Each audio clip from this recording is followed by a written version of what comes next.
Sudahkah? Ya, sudah Mas. Ya, baik. Jadi Ibu Bapak, ini saya ingin berbagi karena memang formatnya diskusi, jadi memang ini nanti terbuka peluang untuk saling berbagi pengetahuan ini. Jadi saya sangat terinspirasi untuk bicara persoalan terma atau term dinasti atau kedinastian pada masa Jawa kuno. Dari masa dengan penyebutan Sailendra sampai dengan Girindra. Sebenarnya begitu banyak hal-hal yang menginspirasi saya mengapa persoalan klasik ini harus muncul lagi itu. Nanti akan saya paparkan mengapa hal ini penting. Karena ternyata ini sampai pada posisi di level atau tingkatan mahasiswa, bahkan sampai guru besar, ini juga belum ketemu titik pandang yang sama. Ya. Mengapa persoalan kedinastian ini masih perlu dikaji gitu. Nah, saya berangkat utamanya dari data tekstual primer kita, prasasti Kalasan. Ini prasasti ini sudah banyak dikaji, dijadikan bahan riset oleh para ahli, baik bacaan maupun suntingan terjemahan dan pemanfaatannya untuk data tekstual masa Hindu-Buddha sudah banyak dimanfaatkan. Nah, pada prasasti ini di baris kelima didapatkan apa yang merupakan asal-usul dari pembicaraan terkait dengan wangsa atau dinasti. Nah, ini saya perjelas. Jadi pada baris kelima itu muncullah frase yang berbunyi Sailendra Wamsa Tilaka. Kalau dialih bahasakan dalam bahasa Indonesia berarti permata keluarga Sailendra. Sampai hari ini yang menjadi perhatian saya adalah persoalan penggunaan alih bahasa ini, permata keluarga Sailendra, itu belum dibahas secara kebahasaan dan konteks yang sesuai pada masanya. Jadi baik secara sosiokultural maupun religi. Sehingga kita terjebak dengan penyebutan seolah-olah Sailendra itu harus dimaknai sebagai nama orang. Dan kemudian pada waktu ditemukannya prasasti Sojomerto, di mana dalam prasasti Sojomerto itu juga terdapat penyebutan nama seseorang, yaitu Dapunta Selendra, nah, maka muncullah dugaan selanjutnya bahwa bunyi Sailendra dan Selendra itu bisa disamakan.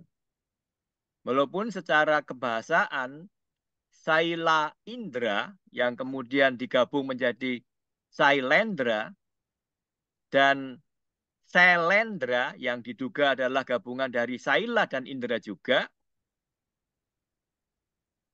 pada posisi paleografinya juga mendapatkan dukungan bahwa berasal dari periode yang sangat tua, jadi sekitar abad ke-7-8 Masehi.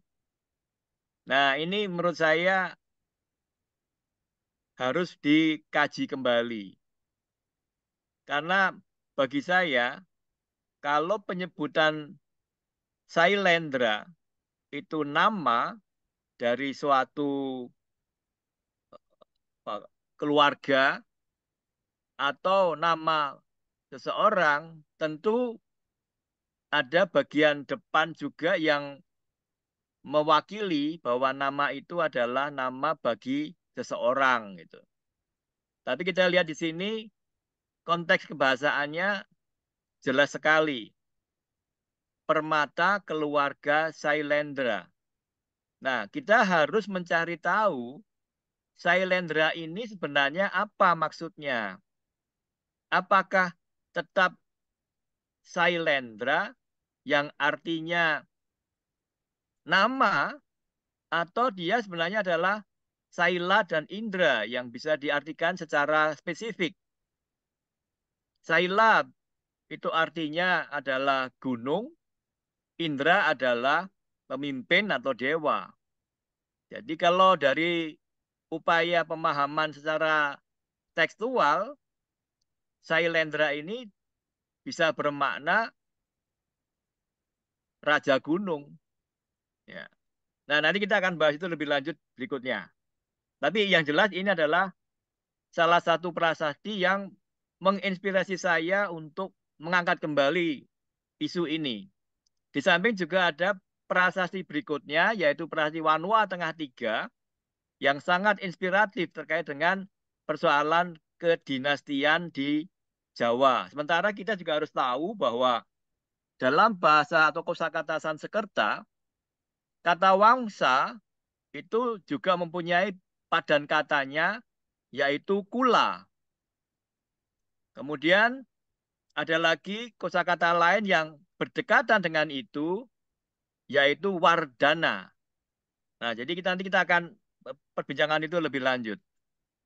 Nah, pada slide ini saya ingin sampaikan yang di sebelah kiri saya, nanti kalau ibu bapak dan kawan-kawan semua di sebelah kanan ya, yang ada apa seperti genealogi itu adalah upaya dari Pak Kusen, guru saya dulu, ketika beliau mencoba menafsirkan hubungan genealogi nama-nama raja yang termuat di dalam prasasti Wanua Tengah Tiga yang diterbitkan oleh Raja Balitung pada tahun 830 Saka.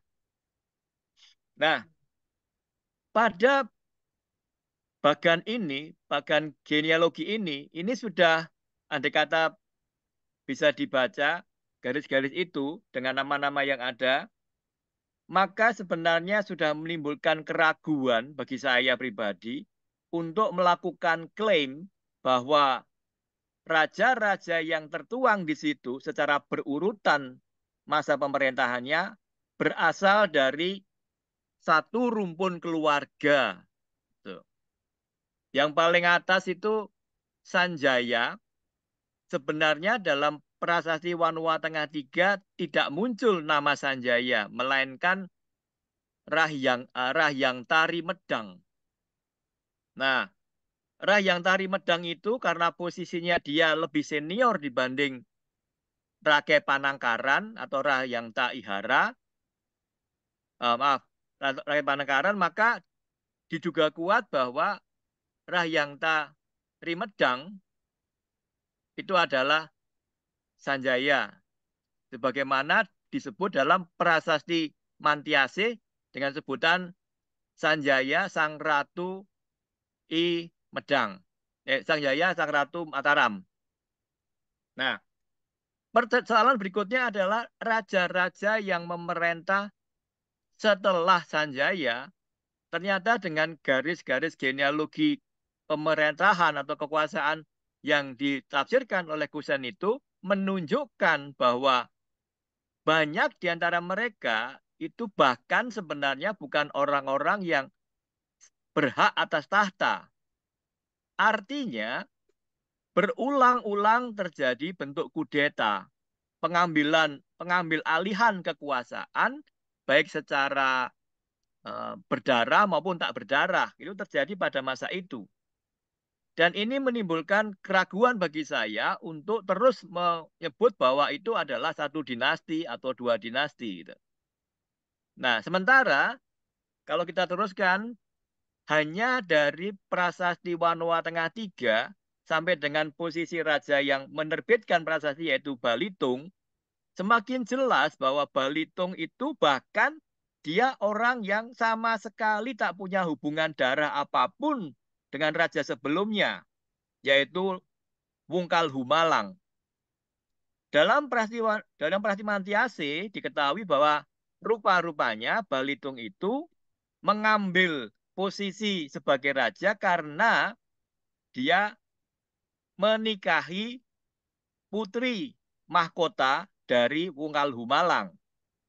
Nah, ini jelas sekali bahwa Balitung sebenarnya bukan orang yang berhak atas tahta. Apakah dengan posisi genealogi seperti ini kita masih bisa klaim bahwa Balitung adalah bagian dari dinasti itu? Nah, tentu ini menimbulkan persoalan. Tuh, tambahan lagi data yang perlu kita perhatikan. Kemudian di sebelahnya ini saya ambilkan hanya pada bagian judul dan abstrak karya yang relatif baru dari almarhumah Profesor Dr. Haryani Santiko. Beliau tetap pada posisi kembali pada pikiran lama bahwa di Jawa kuno ada dua dinasti, yaitu Sanjaya di satu sisi dan Sailendra di satu sisi. Pertanyaan dasar pertama saya pada artikel beliau adalah persoalan sejak kapan ada data tekstual yang menyebutkan adanya Sanjaya Wangsa. Sementara kalau Sailendra Wangsa disebutkan di dalam prasasti Kalasan, sangat jelas. Sedangkan Sanjaya Wangsa tidak pernah kita temukan dalam ratusan prasasti yang sudah dialih aksarakan. Nah, ini artinya kita perlu kritis. Apakah penyebutan atau simpulan bahwa Sanjaya Wangsa itu memang ada? Nah, ini harus kita kaji secara hati-hati. Ternyata karena Sanjaya Wangsa itu kalau kita kaji berdasarkan dua prasasti Balitung, yaitu prasasti Mantiasih dan prasasti Wanua Tengah Tiga, menurut saya sudah gugur. Karena Sanjaya yang dianggap sebagai pendiri dinasti itu, dia tidak pernah keturunan berikutnya berasal dari satu jalur keluarga yang sama. Tapi dalam proses itu, proses pergantian tahta itu ternyata muncul orang-orang yang sebenarnya tidak pernah punya hak atas tahta di Medang. Nah, barangkali ini yang perlu menjadi perhatian kita bersama, sehingga kita perlu membuka wawasan baru atau membuka opsi lain kalau kita masih akan menggunakan kata dinasti, seperti apa nanti pengertiannya. Nah, di sini saya melihat bahwa rupa-rupanya terdapat perbedaan cara pandang secara konseptual terkait dengan penggunaan kata dinasti itu. Yang pertama adalah penggunaan kata dinasti secara genealogis, dan ini adalah cara pemahaman yang sangat umum, bisa menggunakan kamus atau menggunakan ensiklopedi. Jadi dinasti itu berdasarkan genealogis, artinya dari jalur darah turun-temurun. Selalu ada hubungan darah secara langsung antara raja terdahulu dengan raja selanjutnya. Ini genealogis. Dan dengan data prasasti Wanua Tengah 3, ternyata konsep genealogi untuk raja-raja di Medang tidak sesuai. Kemudian saya berpindah pada persoalan berikutnya, yaitu perbedaan cara pandang secara historis politis. Nah, kalau kita menutup mata dengan persoalan genealogis, tapi semata-mata mengurutkan raja-raja yang berkuasa pada masa Jawa kuno, contohnya menggunakan prasasti Wanua Tengah 3, mulai dari Sanjaya, katakan demikian, atau Rahyangta Rimedang, itu, maka kita mengabaikan persoalan genealogis. Kita hanya melihat raja itu memerintah silih bergantian dari yang awal sampai pada yang akhir itu. Itu pun menarik perhatian karena data yang terdapat pada prasasti Mantiasih berbeda dengan data yang terdapat pada prasasti Wanua Tengah 3. Nah, ini baru berhenti pada posisi Balitung. Sedangkan pada masa Jawa kuno itu berlanjut sampai masa Majapahit akhir, di mana raja terakhirnya adalah Girindrawardhana Dyah Ranawijaya. Nah, kita akan semakin banyak melihat realita bahwa raja-raja yang berkuasa di tanah Jawa kuno itu data yang kita peroleh menunjukkan tidak selamanya mereka itu di, diketahui mempunyai hubungan dengan raja-raja sebelumnya. Jadi kalau kita menggunakan konsep historis politis, maka bisa jadi memang kedinastian itu ada satu garis. Ya. Nah, yang ketiga adalah dengan pendekatan sosiokultural. Nah, ini juga kita belum mendapatkan bagaimana hal ini diterapkan pada masa Hindu-Buddha. Tapi kalau pada masa selanjutnya, pada masa Kesultanan, ini sangat jelas itu ya. Jadi bagaimana seorang penguasa pada masa itu dipandang genealoginya atau apa namanya dinastinya itu berdasarkan cara pandang sosiokultural. Yang terakhir ini yang akan saya tawarkan kepada kita bersama dalam diskusi ini yaitu dengan konsep religi. Ini yang selama ini tidak pernah muncul dalam perbincangan kita. Bagaimana kedinastian itu dipandang dengan konsep religi. Nah, bagi saya ini penting karena saya selalu terngiang dengan pandangan Christopher Dawson 2 abad yang lalu bahwa manakala kita akan bicara mengenai masyarakat purba atau masyarakat kuno, maka sudah seharusnya kita menggunakan cara pandang religi. Karena masyarakat di masa lampau itu, semua urusan hidupnya itu bertumpu pada urusan religi. Ya, jadi saya kira ini tidak bisa kita tinggalkan.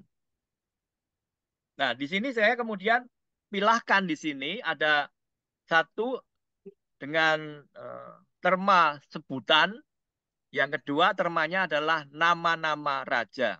Jadi ada sebutan dan ada nama-nama. Maksud saya, sebutan itu berlaku untuk tidak hanya satu orang, tapi banyak orang. Sedangkan nama-nama itu yang dipakai oleh satu orang atau mungkin 2 orang. Lebih detail saya sampaikan, Mas Teguh, kalau saya bicara agak cepat, diingatkan ya. Ya, Pak. Jadi yang pertama, saya gunakan dulu sebutan Sailendra atau Sailendra. Ya, tepatnya Sailendra karena itu adalah sandi, pertemuan antara Saila dan Indra. Jadi munculnya Sailendra. Sailendra ini, bagaimana tadi saya katakan berasal dari prasasti Kalasan, menurut hemat saya itu bukan nama orang, tapi sebutan. Ya, sebutan. Jadi, Sailendra Wamsatilaka itu maksudnya adalah permata keluarga yang disebut sebagai Raja Gunung atau Sailendra. Di mana dalam konteks religi, Sailendra atau Raja Gunung ini mengarah kepada salah satu aspek dari Dewa Siwa. Jadi Sailendra ini adalah sebutan, bukan nama seseorang. Itu yang pertama. Dan ternyata penyebutan Sailendra ini mempunyai padan kata dengan Parwata Raja. Dan Parwata Raja ini banyak ditemukan dalam data tekstual berupa Kakawin dan Kidung. Dikatakan bahwa pada masa Jawa kuno, raja-raja yang pernah ada itu sering diidentikan atau disamakan dengan Parwata Raja. Dan ini sangat penting, termasuk juga dalam Kakawin misalnya Arjuna Wijaya, dikatakan bahwa raja-raja Jawa kuno, yaitu raja pada masa Majapahit, itu adalah Parwata Raja. Dan yang menarik sekali, padan kata Parwata Raja, yang itu Parwateswara, itu terpahatkan pada salah satu umpak besar yang ditemukan di Jember. Yang terbaca Parwateswara. Nah, Parwata Iswara. Parwata itu raja, Iswara dewa atau tuan. Atau raja gunung. Ya. Jadi ini menarik sekali menurut saya. Dan kalau dikaitkan dengan apa yang ada dalam konteks religi di Asia Tenggara, kita mendapatkan hal yang sama, bahwa raja-raja di Asia Tenggara pun juga sering dikatakan sebagai raja-raja gunung. Ya. Jadi ini menurut saya hal yang tidak baru, tetapi jarang sekali disinggung dalam konteks kedinastian. Dalam hal ini, kemudian saya ajak kita lihat pada persoalan penggunaan nama. Nah, yang di sebelahnya itu ada 4 nama. Yang teratas adalah Isyana. Isyana ini dalam prasasti Pucangan yang berbahasa Sanskerta juga diberi belakangnya kata Wangsa, Isyana Wangsa. Barangkali inilah yang menjadi semacam trigger atau pemicu mengapa para ahli di masa lampau itu memberikan klaim bahwa Isyana Wangsa yang kemudian dikaitkan dengan Raja Sindok itu sebagai pendiri dinasti baru.